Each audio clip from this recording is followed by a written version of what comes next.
Assalamu alaikum wa rahmatullah wa barakatuh. Souvent, on est amené à utiliser un mushaf durant nos prières. Mais il y a certaines règles, certaines recommandations à respecter. Barakallahu fikum. Dans un premier temps, il faut faire la distinction entre une prière obligatoire et une prière surrogatoire. Sache, barakallahu fik, que tu n'as pas à utiliser un mushaf pour ta prière obligatoire. Pourquoi?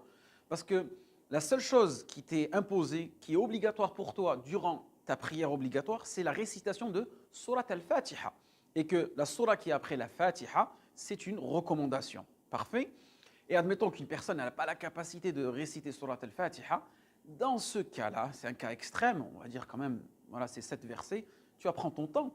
Dans ce cas-là, peut-être tu peux utiliser légèrement une petite feuille et la lire, d'accord? Pour éviter en réalité tout geste inutile durant la prière. Car sachez que par exemple, dans le madhab hanafite, ils sont très très stricts sur les mouvements durant la prière. Une prière, elle peut devenir facilement invalide lorsque tu as accumulé un certain nombre de mouvements. C'est pour cela que chez les ahnaf, utiliser un mushaf durant la prière, cela pour eux est interdit. En revanche, dans la ville jumhur, c'est-à-dire les 3 autres écoles, cela est détestable. Parfait. Et cela n'invalide pas ta prière, contrairement au ahnaf. Maintenant, souvent les gens, lorsqu'ils utilisent le mushaf, c'est durant la prière surrogatoire. Et souvent, durant la prière de nuit, la prière nocturne, tarawih ou bien qiyam al-layl. Comment utiliser ton mushaf?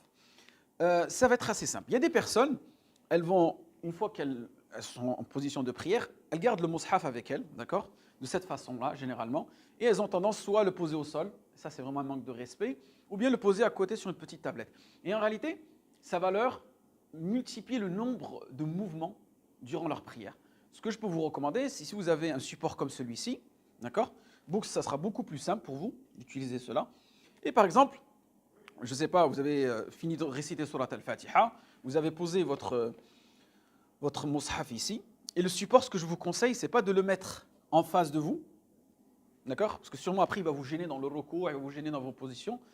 Le mettre légèrement sur votre côté droit, d'accord?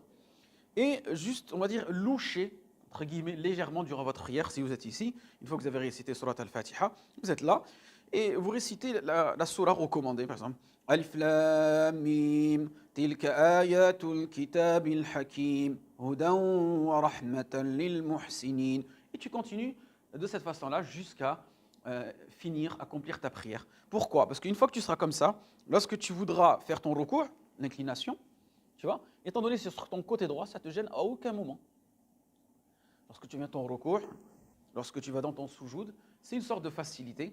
Et voilà, c'est une prière, on essaye de se recueillir au maximum. Donc on évite des gestes.